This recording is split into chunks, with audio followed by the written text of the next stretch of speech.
Hello?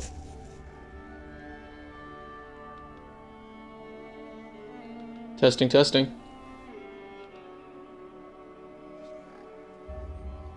Hello?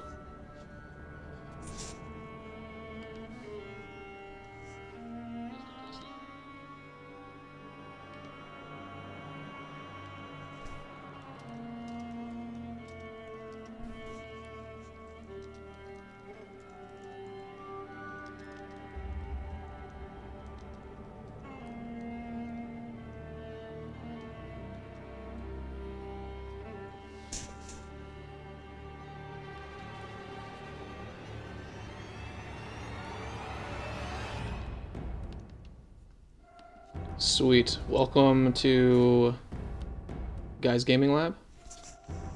Today, obviously, I'm going to be playing some Shadow of Mordor.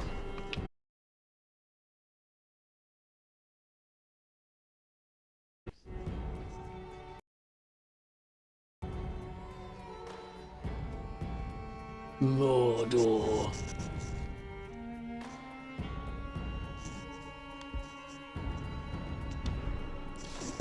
So let's just get right to it, shall we? Rangers, our life here is one of sacrifice. We protect Gondor here, in this barren land, ensuring the safety of all those we love, and the land that is ours. We must be vigilant. We must remain committed. We must never forget our purpose.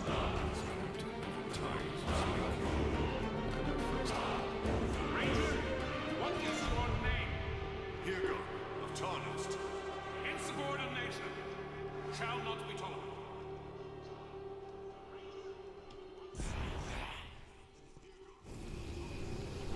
Alright, everyone. Finally loaded into the game.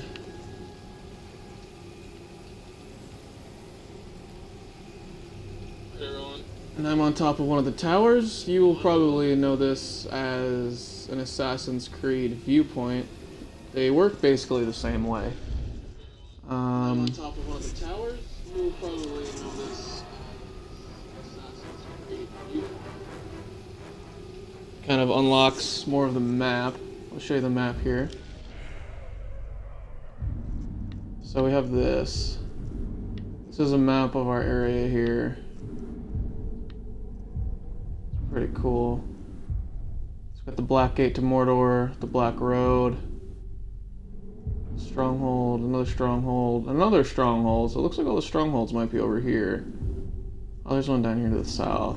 Another one to the south. There's a good handful of them. And there, you can see a bunch of things on the map. You can see some intel for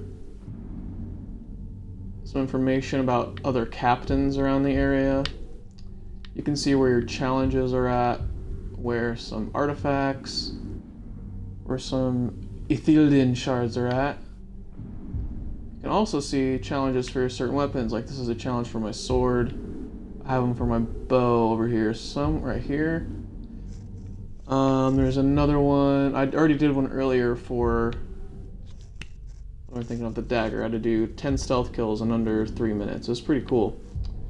And I can also do these little freeing the slaves missions too, which are pretty fun. All your main missions are going to be the gold shields here. That's just your main story missions. And these red missions are power struggles for different orcs trying to work their way up the ranks of our nemesis system, I'm actually going to stop and advance time in the game at this tower here, just so we can see that system into play. So you see we're at one of the towers. You can do this by dying, which is not preferred, or going to a tower like this, going to your map, and simply hitting advance time.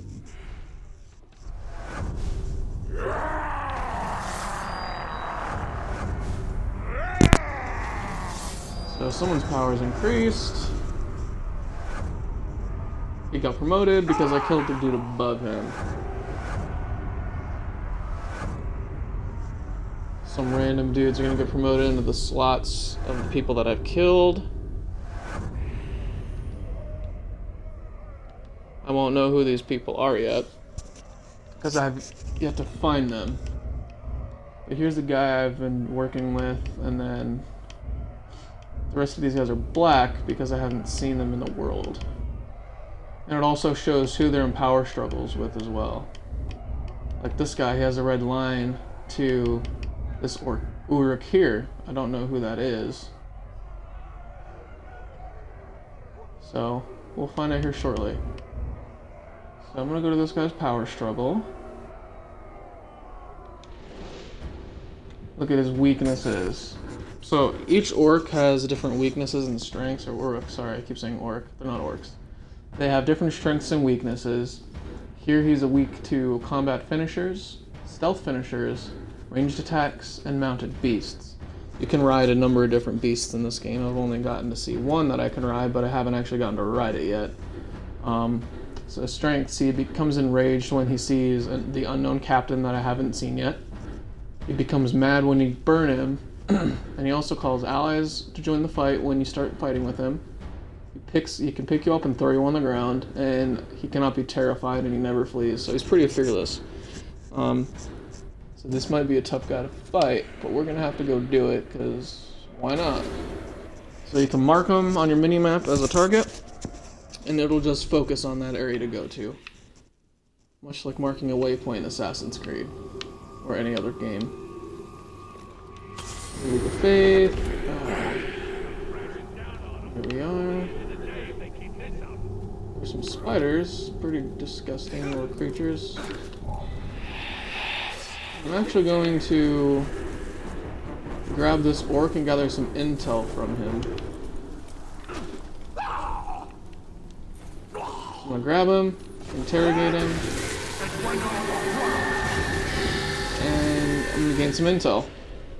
So doing this, you can learn a number of things about any of the unknown orc captains.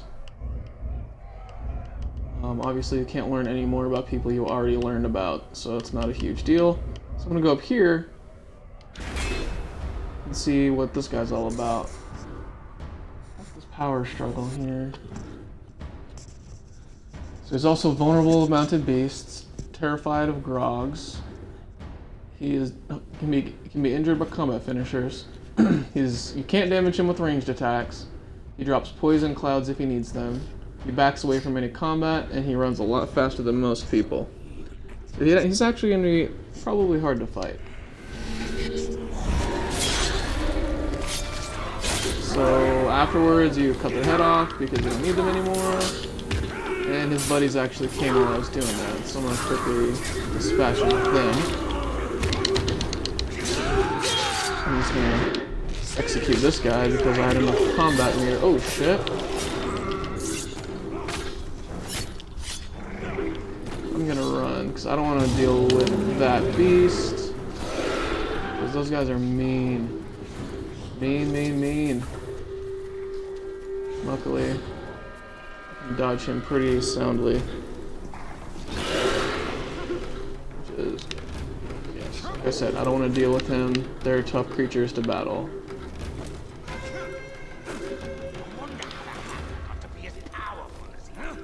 I'm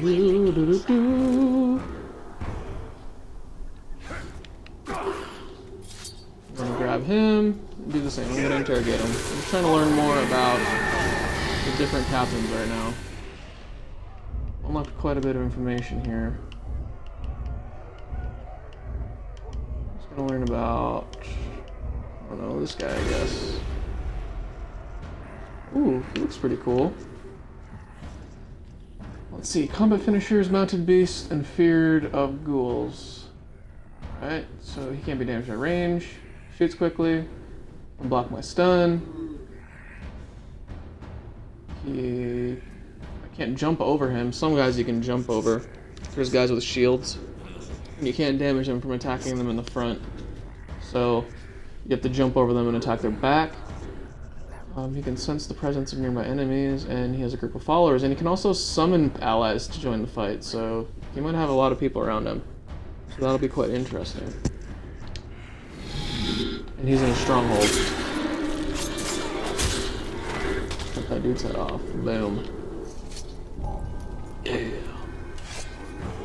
I'm just gonna run past these orcs, because I'm not too worried about them. Actually, an Ithilden around. There it is. Gotta get around to grabbing that, because I'm not too sure what exactly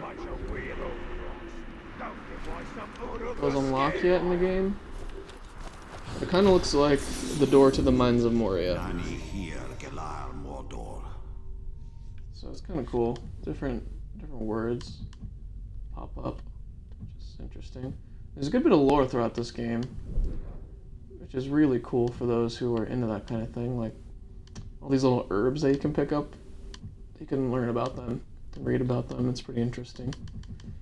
Of course, all the people you meet throughout the game gives you lore about those guys. What the Ithilden is. Actually, you know what? I'll read this. It's ancient symbols that can be found carved into stone. So, the relics of an ancient kingdom visible to all but the Wraith, you can see into this unseen world. So I'm thinking it opens up something, opens up a door of some sort. So that'll be pretty interesting to see once I get all of those unlocked.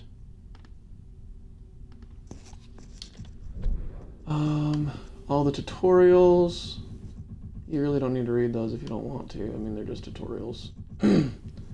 Not that cool or interesting. Here we're actually going to look at the runes. So when you kill orc chieftains and captains and underlings and stuff like that, they drop runes. Runes are something that you can use to customize your weapon. War chiefs drop epic runes, and everyone else drops like these random level whatever runes. I have this level 9 rune, Favor of the Lady, recover 19 health when completing a drain or a brand. So when I unlock those two abilities with my little cool ghosty hand move, I can get some health back. This one, I have almost a 50% chance to recover 50 health for each time I do that. So there's that. And then I have this, recover all focus and health for killing a captain or war chief. This is with the dagger. So if I do these things with a dagger, I get these bonuses and effects, which is pretty neat. Of course, you have them for the sword and for your bow. I think it's random what drops from who. So I only have one for my sword right now, and one for my bow. I have a bunch for my dagger, which is interesting because, well, I like the dagger, so I guess I really can't complain about that. Here's your skill tree and your attributes tree. Two separate trees, and you get currency for doing different things for these two trees. For your abilities, obviously this is from killing stuff, and you unlock the next tier of abilities by either playing through main missions or gaining power. So to gain power, you have to complete power struggles and also kill Captain Orcs and War Chiefs and stuff like that. The abilities, you get these points for collecting artifacts or Ithilden shards or herbs for the first time and completing other side missions. You get things like your maximum health increase your elf shot for your bow. When you aim with your bow, time slows down, that kind of stuff. Rune slots, and then here's some special abilities too for the sword, bow, and dagger, which are pretty cool. Anyways, we're going to continue on with what we were doing, starting the looks like to climb up for that actually, so I'll continue climbing.